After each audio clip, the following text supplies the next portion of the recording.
ሰላም የአፍሪ ፊልምስ ወዳጆቻችን እንዴት ናችሁልን? ሂዝ ኤንድ ኸርስ የመጨረሻው ክፍል ላይ እንዲሁ ልባችንን እንዳንጠለጠለ ደርሷል። ማን ነው እንደኛ የመጨረሻውን ክፍል ገዳዩን ለማወቅ የጓጓ? እስኪ በላይክ አብሮነታችሁን አሳዩን። በቀጣይም በሙሉ ፊልሞች እዚሁ ቻናል ላይ ስለምንመለስ እንዳያመልጧችሁ። እስከዛው ግን እንደ ሁልጊዜው ዛሬ የሚመቻችሁ ሰናይ ጊዜ። በባለፈው ክፍል በሂዝ ኤንድ ኸርስ አናም በሪቻርድ በኩል የሪቻርድ ሚስት ሌክሲ ቤት ውስጥም ተወስዳ እዛም ያለም ፎቶም ስትመለከት ሌክሲና ካትሊን በፎቶ ላይ ስታይና ስትበረግግ እኔን ቀጣይ ሟች ስትል የነበረችው የጃክ እህት ዞይ እንደፈራችው በገዳዩ ተገላ። ጃክም ቤት ሲመለስ የእህቱን ሬሳም አግኝቶ ቀውጢ ሲያደርገው አይተን ነበር ያቆም ነው።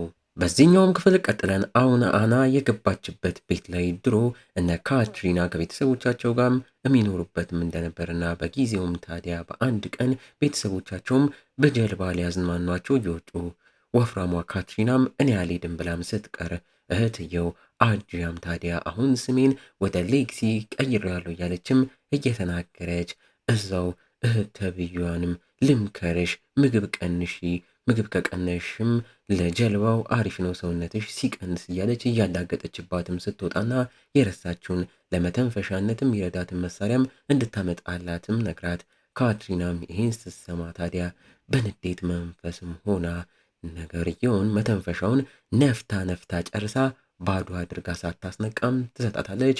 በጀልባም ሀገር ሰላም ብለውም ሄደው መሀል ላይ ያሉ ሌክሲ ማለትም አንድሪያ አየር አጥሯትም ታዲያ በመሳሪያው ቢሰጧትም ቢጠቀሙም አቅቷቸው ትንፋሿ ተቋርጦ የዛኑ ቀን ትሞታለች።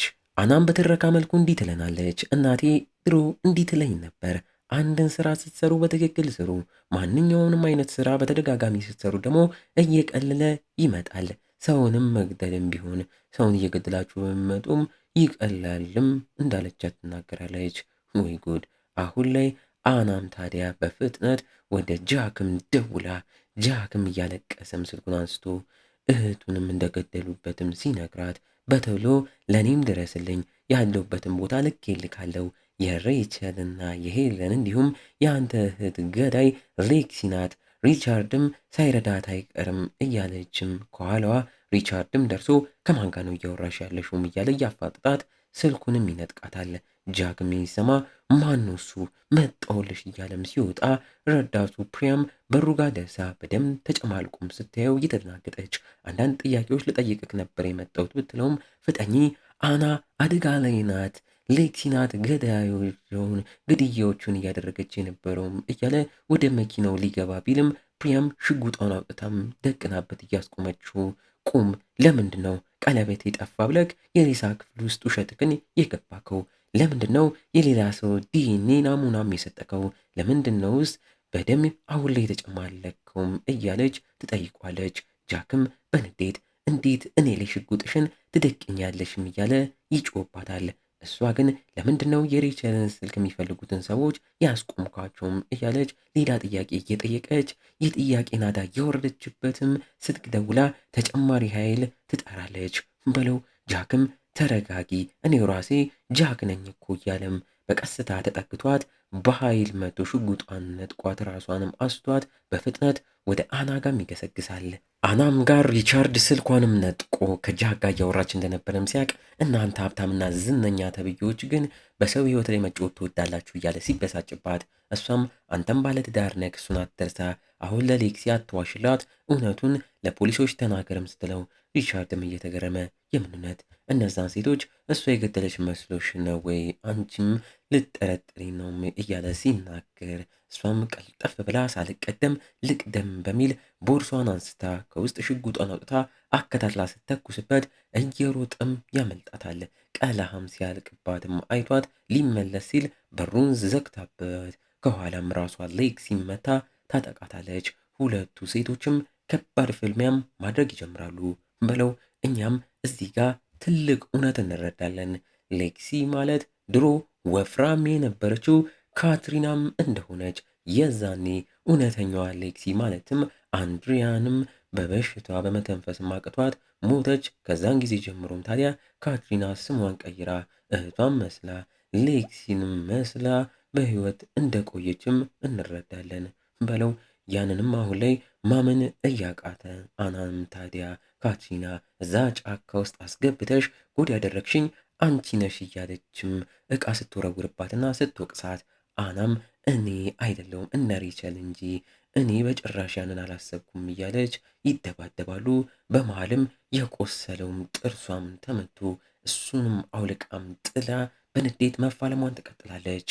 ወዩ ፕሪያም ጋር ፖሊሶችም ደርሰው ረድተዋት ወደ ራሷም ተመልሳ ለበላያቿም ደውላ የጃክ እህት ዞዊ መገደሏን ስትናገር አለቋም እኛ አሁን ከዳፊን ጋር ነን፣ እሱንም ታዲያ ቃለ መጠይቅ አድርገንለት በሰጠ መረጃ ሬቸል እና ሄለን ሌክሲን አንድ እውነት እንናገርብሻለን እያሉ ድሮ ገንዘብ እየጠየቁ ያስፈራሯት ነበር። በዛም ሬቸል በሌክሲ በጥፊም ተመታ እንደምታውቅ ነግሮናልም ሲል ፕሪያም ምንድን ነው የሚናገሩባትም ብላም እየጠየቀች ስለሞተችው እህቷም ጉዳይ ነው ስትባል ማን የሞተችው እህቷም ስምም ብላም ጠይቃ አንድሪያ ኬሊም ስትባል ፕሪያም ይህንን ሁላ ነጥቦች አገናኝታ አሁን ላይ ሬቸል ሌክሲን ድሮ የምታውቃትም ከሆነና አብረው ከተማሩ ሌክሲ ማለት ካትሪና ኬሊ ናት ማለት ነው ብላም ተናግራ የሌክሲ ቤተሰቦች ቤት ላይ ኑም እዛ እንገናኝ በማለት ስልኩን ዘጋግታ ወደዛም ይገሰግሳሉ በለው።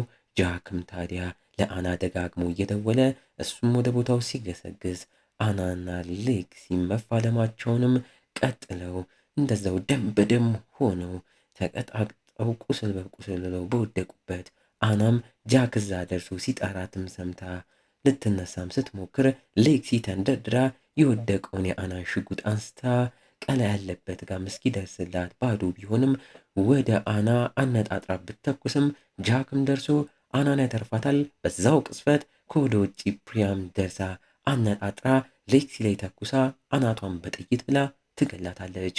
በስተ መጨረሻ ገዳዩ ተገኝቶ ተገሏል። ዋው! እየነጋጋም ሲመጣ አናም ከጃክ ጎን በጭንቀት ተቀምጣ ለእህቱ ሞት እንዳዘነች እየነገረችውም ታበረቷለች።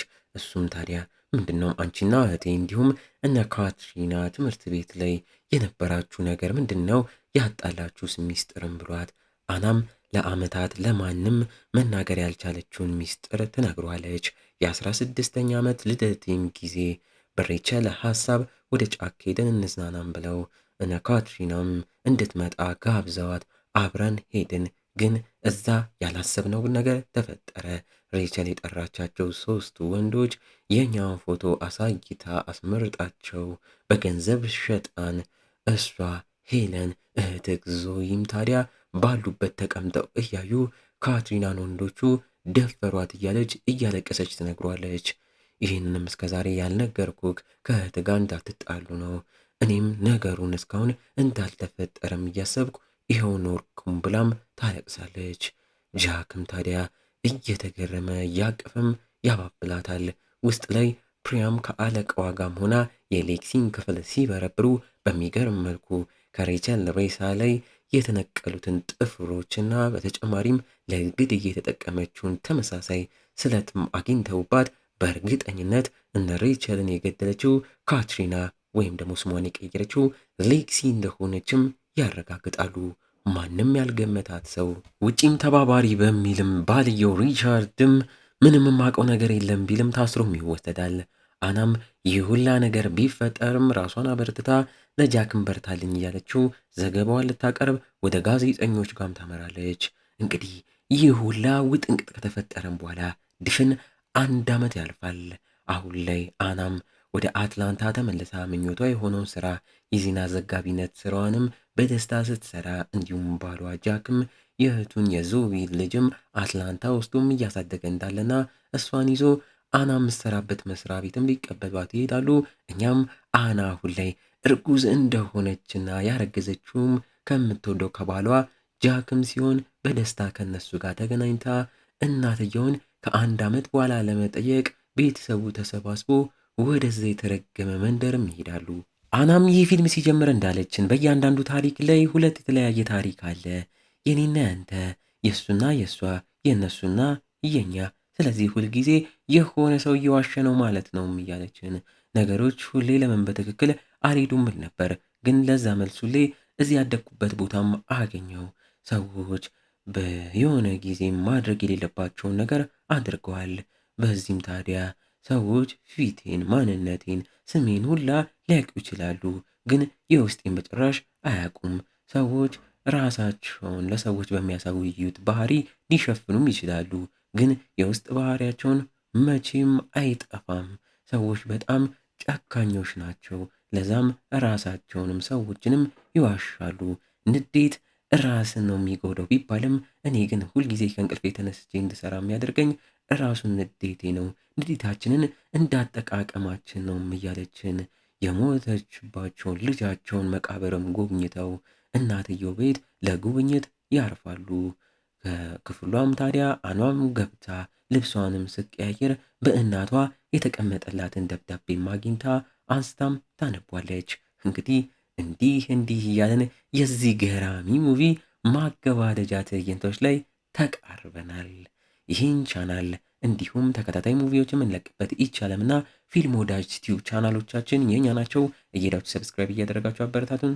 ይመቻችሁ። አናም ደብዳቤውን ማንበቧንም ቀጥላ ደብዳቤውን በእናትየው የድሮ ንግግር እንዲህ ብሎም ይጀምራል። አንዳንድ ነገር ካደረጋችኋቸው በትክክል አድርጓቸው። ነገሮችን ደግሞ በተደጋጋሚ ስታደርጓቸው እየቀለሉም ይመጣሉ። ሰውንም መግደል ሳይቀር ብላ እንደጀመረች አናም ማንበባ በድንጋጤ ነውም ይፈጣል። እናትየውም በደብዳቤውም ላይ መናገሯን ቀጥላ እኔ ለአንቺ ለልጄ ሁሉንም ደስታ ነው የምመኝልሽ የነበረው። የምትወጂውንም ስራ ስታገኝ ደስ ብሎኝ ነበር።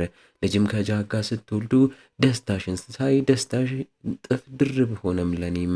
ግን ያ የተረገመ ቀን ጃክ የልጅ ልጄን ያንቺን ልጅ ለኔ እንድጠብቅ ኃላፊነቱን ይሰጥቶኝ ሄደ። እናንተም ልትዝናናችሁ ወጣችሁ፣ ግን ስትመለሱ ያልታሰበ ነገር ጠበቃችሁ። ዶክተሮች እንዳሉት ክሪፕቴዝ ህፃናቶች በማይሆን አቅጣጫ ተኝተው ትንፋሽ አጥሯቸው የሚሞቱበት አሟሟት ልጃችሁ ሞቶም እንደተገኘ ተነገራችሁ። ለዛም ሁላ እኔ ነኝ ተጠያቂው። እኔ ልጃችሁ መጠበቅ ነበረብኝ። አንቺን ልጄን ብዙ ነገር አሳጥቼሻለሁም ትላታለች። አናም ይህንኑ እያነበበች እንባትን አንቋት ታለቅሳለች። ደብዳቤውም አላበቃም። እናትየውም አንቺ ከዛ በኋላ እልም ብለሽ ጠፋሽ። እኔም ለቀናት አንቺን ሳላይሽ ከረምኩ።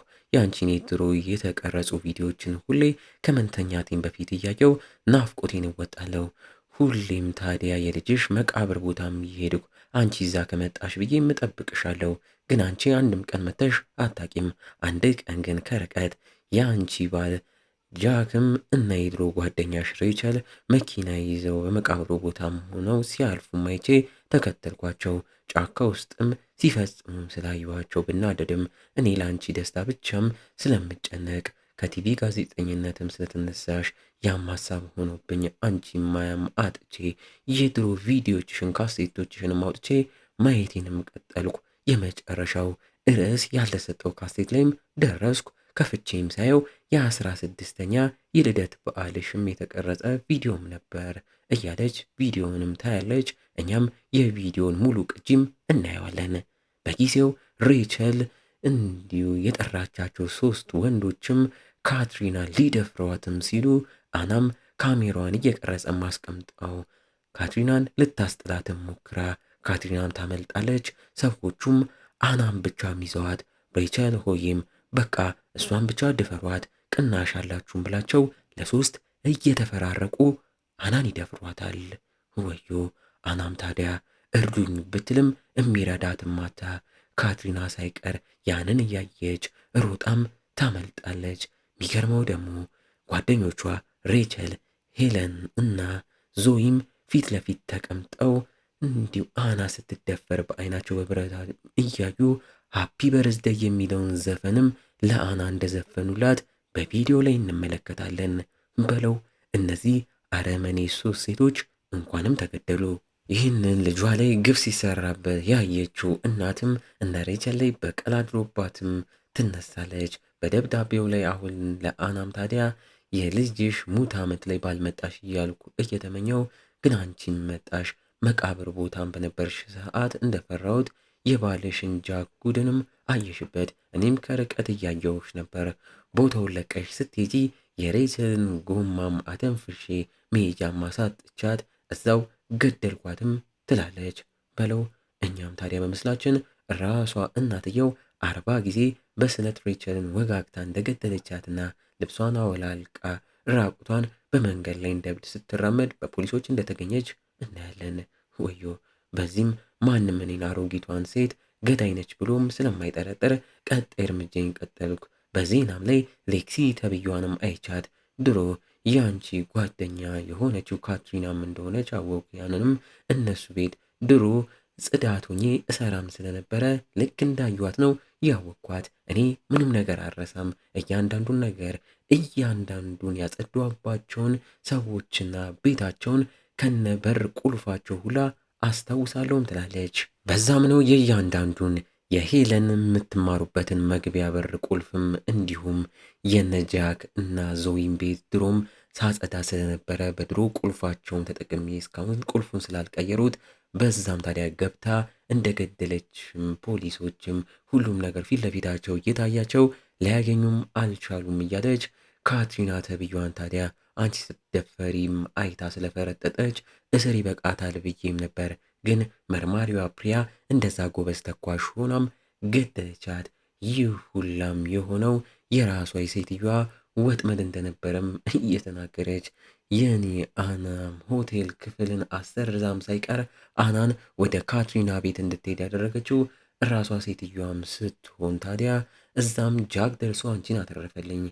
የመጀመሪያዋ ሬቸልንም ስገላት አንቺን ወደዚህም አመጣልኝ። ሄለንን ስገላት ታዲያ አንቺን እዚህም አቆየልን። ዞይንም በመግደሌ ደግሞ ያጣሽውን ቤተሰብ ይኸው መለሰልሽም ብላ ደብዳቤውን እንደጻፈችላት አናም ታነባለች። ህርፍ አሁን ላይም አና ቀና ብላ እናቷን እያየቻት እናትየውን በደብዳቤው ላይ አንቺም በቅርብ እናት ልትሆኝም ስለሆነ ዳግመኛም እናት መሆንሽም አይቀርም፣ ለልጆችሽም ጠንካራ ሰራተኛ እንዲሆኑ በህይወታቸው ክፉ ደግ እንደሚያጋጥማቸው ሁሌም ማሳያቸው። ህይወት ሁሌም አንድ አይነት አይደለም፣ ይቀያየራል። አንድም አይቀየር ነገር ቢኖር የእናት ፍቅር ነው። የእናት ፍቅር ሁሌም አለም ይቀጥላል።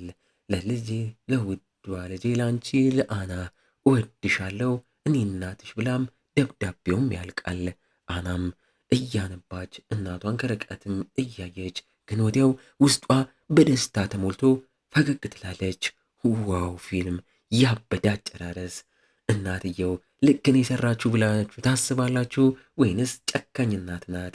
እኛ ጀግና ናት ብለናታል። እናንተስ እስኪ ሀሳባችሁን ኮመንት ላይ አጋሩን። በዚህ መልኩ ይሄ ያበደና በቅን የተሞላ ሙቪም ማብቂያውንም እዚህ ጋር አድርጓል። ከ10ኛ 9.5 ሰጥተነዋል።